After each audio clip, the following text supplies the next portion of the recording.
नमस्कार मेरे प्यारे विद्यार्थियों। स्वागत है आप सभी का उच्च शिक्षा संगम विद एआई पर। कैसी चल रही है आप लोगों की तैयारी? मुझे पता है एग्जाम का समय बिल्कुल सर पर है और थोड़ी घबराहट होना लाजमी है, लेकिन डरने की कोई बात नहीं है, क्योंकि आज का ये वीडियो आपकी सारी चिंताओं को दूर कर देगा। आप सबकी भारी डिमांड पर आज मैं लेकर आया हूं इकोनॉमिक्स क्लास 12th सेमेस्टर 4 का सबसे धमाकेदार महा मैराथन और लास्ट मिनट सजेशन। आज के इस वीडियो में हम सिर्फ महत्वपूर्ण प्रश्न नहीं देखेंगे, बल्कि पूरे सिलेबस का एक संपूर्ण निचोड़ करेंगे। हमने आपके लिए वे चुनिंदा प्रश्न तैयार किए हैं जिनके एग्जाम में आने की संभावना 100% है। अगर आपने अभी तक कुछ नहीं पढ़ा है या आप क्विक रिवीजन चाहते हैं तो ये एक वीडियो ही आपके लिए काफी है।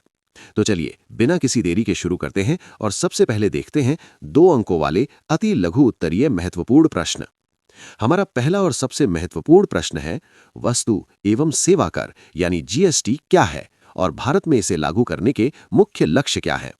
उत्तर सुनिए। देखिए, जीएसटी एक अप्रत्यक्ष कर है। इसे भारत में 1 जुलाई 2017 को लागू किया गया था। इसका मूल मंत्र है एक राष्ट्र एक बाजार एक कर। इसके 2 मुख्य लक्ष्य हैं। पहला, कर पर कर को खत्म करना, यानी पहले जो टैक्स के ऊपर टैक्स लगता था उसे हटाकर एक ही टैक्स बनाना, और दूसरा, कर प्रणाली को सरल बनाना जिससे व्यापार करना आसान हो और कर चोरी कम हो। ये एक बहुत ही बेसिक लेकिन इंपॉर्टेंट सवाल था। चलिए अब अंतर्राष्ट्रीय व्यापार से जुड़ा अगला सवाल देखते हैं। प्रश्न है, गैट और डब्ल्यूटीओ के बीच क्या अंतर है? डब्ल्यूटीओ के प्रमुख कार्य लिखें। यह अंतर समझना बहुत जरूरी है। गैट केवल एक अस्थायी समझौता या ढांचा था जिसका कोई कानूनी आधार नहीं था, जबकि डब्ल्यूटीओ एक स्थायी अंतर्राष्ट्रीय संस्था है जिसका अपना कानूनी अस्तित्व और विवाद सुलझाने का तंत्र है।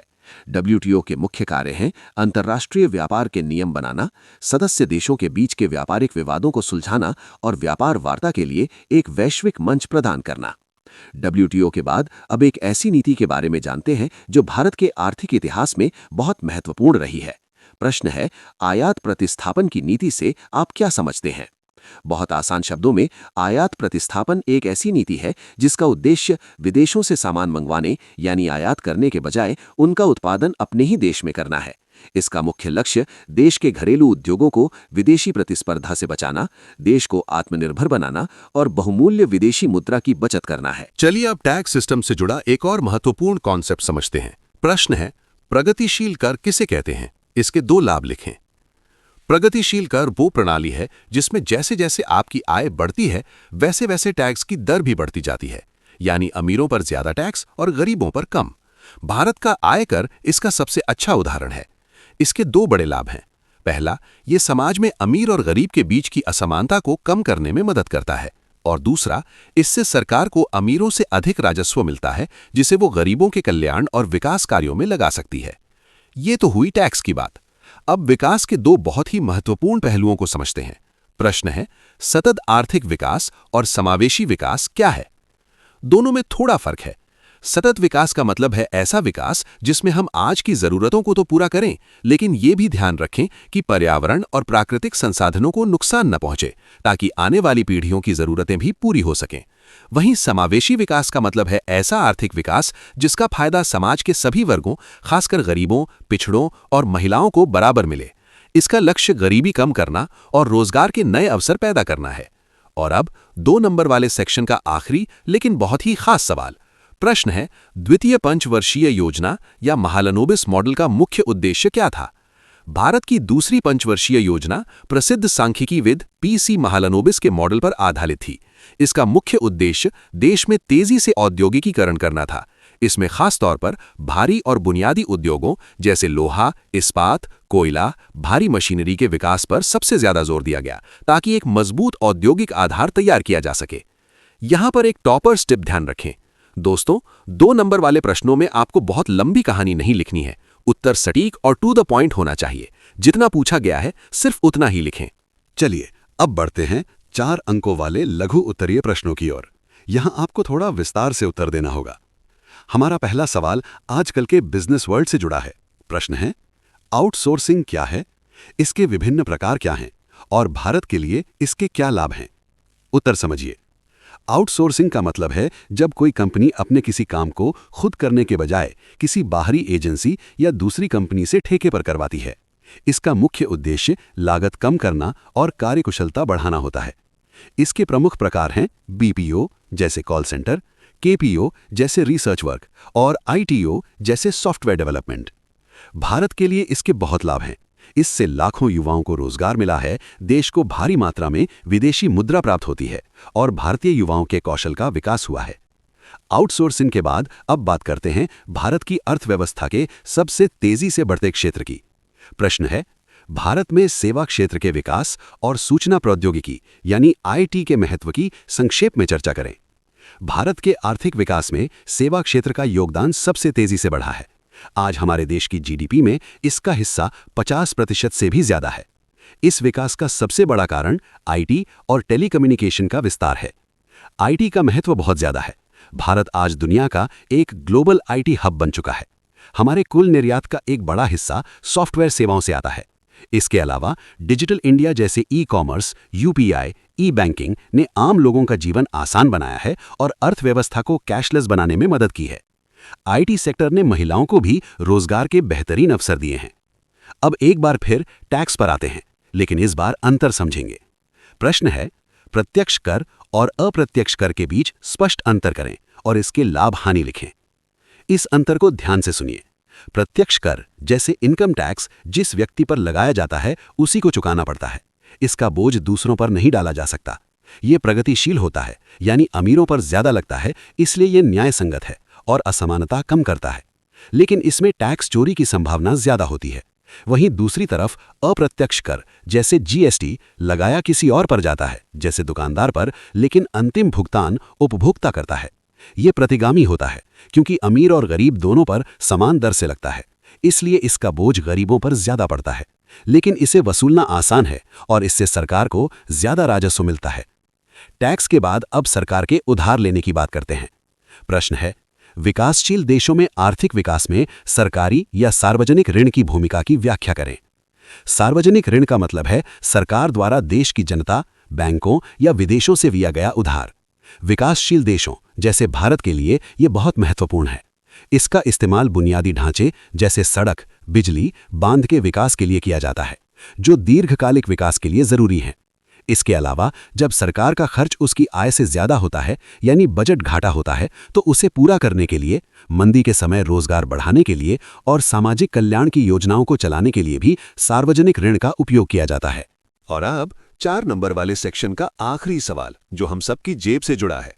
प्रश्न है, मुद्रा के प्रमुख कार्य क्या हैं? अर्थशास्त्र में मुद्रा के 4 मुख्य कार्य माने जाते हैं। पहला, विनिमय का माध्यम।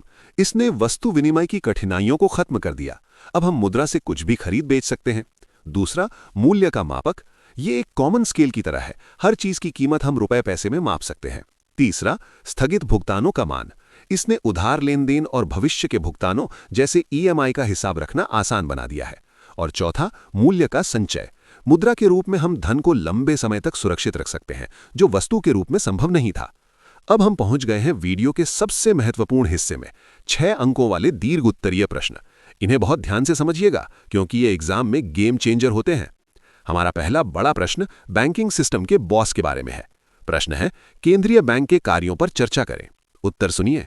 केंद्रीय बैंक किसी भी देश की बैंकिंग प्रणाली का सर्वोच्च शिखर होता है, जैसे भारत में आरबीआई। इसका मुख्य उद्देश्य लाभ कमाना नहीं, बल्कि देश में आर्थिक स्थिरता बनाए रखना है। इसके प्रमुख कार्य हैं, पहला, नोट निर्गमन का एकाधिकार। देश में करेंसी नोट जारी करने का एकमात्र अधिकार इसी के पास है। दूसरा, सरकार का बैंकर और सलाहकार। ये सरकार का पैसा जमा करता है, भुगतान करता है और संकट के समय सरकार को ऋण भी देता है। तीसरा, बैंकों का बैंक। इसे अंतिम ऋणदाता कहा जाता है क्योंकि ये जरूरत पड़ने पर अन्य बैंकों को कर्ज देता है। चौथा, साख का नियंत्रण। ये इसका सबसे महत्वपूर्ण कार्य है। ये बैंक दर, सीआरआर, एसएलआर जैसी नीतियों के जरिए बाजार में मुद्रा की मात्रा को नियंत्रित करता है ताकि महंगाई या मंदी से निपटा जा सके। और पांचवा, विदेशी मुद्रा भंडार का संरक्षक। ये देश के विदेशी मुद्रा भंडार और सोने को सुरक्षित रखता है। इसी प्रश्न के अथवा में एक और बहुत ही दिलचस्प सवाल है। प्रश्न है, एक उदाहरण के साथ दिखाएं कि वाणिज्यिक बैंक ऋण निर्माण या साख निर्माण कैसे करते हैं। ये एक जादुई प्रक्रिया है। वाणिज्यिक बैंक केवल जनता का पैसा जमा नहीं करते, बल्कि उस जमा राशि के आधार पर उससे कई गुना ज्यादा नया ऋण पैदा करते हैं। इसे एक उदाहरण से समझते हैं। मान लीजिए सीआरआर 10% है। पहला चरण, व्यक्ति ए बैंक में 1000 रुपए जमा करता है। बैंक इसका 10% यानी 100 रुपए रिजर्व रखकर बाकी 900 रुपए व्यक्ति बी को लोन दे देता है। दूसरा चरण, व्यक्ति बी उस 900 रुपए का भुगतान किसी और को करता है, जो पैसा घूमकर फिर बैंक में जमा हो जाता है। अब बैंक इस 900 रुपए का 10% यानी 90 रुपए रोककर बाकी 810 रुपए व्यक्ति सी को लोन दे देता है। ये प्रक्रिया तब तक चलती रहती है जब तक कि शुरू का 1000 रुपया पूरी तरह से रिजर्व के रूप में ना बढ़ जाए, यानी बैंक ने सिर्फ 1000 रुपए की जमा से कई गुना ज्यादा की साख बना दी। यहां पर एक जरूरी टिप, एग्जाम में जब भी साख निर्माण या मुद्रास्फीति जैसा प्रश्न आए तो उदाहरण और टेबल का प्रयोग जरूर करें। अर्थशास्त्र में थ्योरी के साथ लॉजिक दिखाने पर ही फुल मार्क्स मिलते हैं। चलिए अब एक ऐसी समस्या पर बात करते हैं जिसका सामना हम सब करते हैं, महंगाई। प्रश्न है, मांग प्रेरित और लागत प्रेरित मुद्रास्फीति के बीच अंतर लिखें।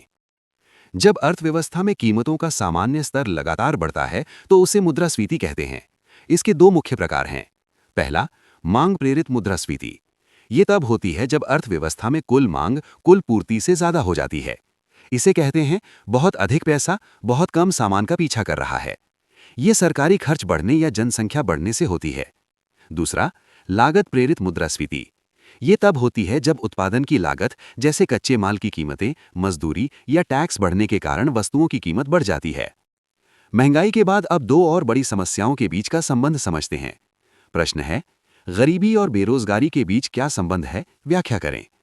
गरीबी और बेरोजगारी एक ही सिक्के के दो पहलू हैं। इनके बीच एक बहुत गहरा दुष्चक्र है। बेरोजगारी से गरीबी। जब किसी के पास रोजगार नहीं होता तो उसकी आय शून्य हो जाती है, वो अपनी बुनियादी जरूरतें पूरी नहीं कर पाता और गरीबी रेखा के नीचे चला जाता है। और गरीबी से बेरोजगारी, एक गरीब व्यक्ति अपने बच्चों को अच्छी शिक्षा, कौशल और स्वास्थ्य नहीं दे पाता। पूंजी की कमी के कारण वो अपना कोई काम भी शुरू नहीं कर सकता। बिना कौशल और पूंजी के उसे रोजगार नहीं मिलता और वो बेरोजगार रह जाता है। निष्कर्ष ये है कि गरीबी बेरोजगारी का कारण बनती है और बेरोजगारी गरीबी को जन्म देती है। इस चक्र को तोड़ने के लिए सरकार को शिक्षा, स्वास्थ्य और रोजगार योजनाओं पर भारी निवेश करना होगा। और अब आज की क्लास का आखिरी और बहुत ही महत्वपूर्ण सवाल। प्रश्न है, नीति आयोग के प्रमुख उद्देश्य क्या हैं? भारत सरकार ने 1 जनवरी 2015 को योजना आयोग की जगह नीति आयोग की स्थापना की। यह सरकार के एक प्रमुख थिंक टैंक के रूप में काम करता है। इसके मुख्य उद्देश्य हैं, पहला, सहकारी संघवाद को बढ़ावा देना, यानी राज्यों की सक्रिय भागीदारी के साथ राष्ट्रीय विकास की नीतियां बनाना। दूसरा, निचले स्तर से योजना, यानी ग्राम स्तर से योजनाएं बनाकर उन्हें ऊपर तक पहुंचाना। तीसरा, दीर्घकालिक नीतियां बनाना। चौथा, नवाचार और ज्ञान का केंद्र बनना। और पांचवां, प्रौद्योगिकी का उन्नयन, यानी सरकारी योजनाओं का लाभ सीधे और तेजी से जनता तक पहुंचाने के लिए टेक्नोलॉजी के इस्तेमाल पर जोर देना। तो मेरे प्यारे विद्यार्थियों, ये थे इकोनॉमिक्स क्लास 12 सेमेस्टर 4 के वो सबसे महत्वपूर्ण प्रश्न जो आपकी परीक्षा के लिए गेम चेंजर साबित होंगे। हमने पूरे सिलेबस का एक शानदार रिवीजन कर लिया है। मैंने कोशिश की है कि हर एक कठिन कॉन्सेप्ट को, चाहे वो साख निर्माण हो या मुद्रास्फीति, आपको आसान से आसान उदाहरणों के साथ समझा सकूं। आप इन सभी प्रश्नों के उत्तरों को अच्छे से तैयार कर लें, लिखकर अभ्यास करें, खासकर 6 नंबर वाले प्रश्नों का, और उनमें उदाहरण और डायग्राम जरूर बनाएं। अगर आपको ये महामैराथन वीडियो मददगार लगा हो तो मेरी मेहनत को सफल बनाने के लिए इसे एक लाइक जरूर करें और अपने उन सभी दोस्तों के साथ शेयर करें जिनका ये विषय है। अगर आपके मन में अभी भी कोई डाउट है तो नीचे कमेंट बॉक्स में बेझिझक पूछें, मैं जवाब देने की पूरी कोशिश करूंगा। आपकी परीक्षाओं के लिए मेरी तरफ से ढेरों शुभकामनाएं। शांत मन से पढ़ें, खुद पर भरोसा रखें और अपना सर्वश्रेष्ठ दें। आप बहुत अच्छा करेंगे। मिलते हैं अगले वीडियो में, तब तक के लिए अपना ख्याल रखें। धन्यवाद। जय हिंद।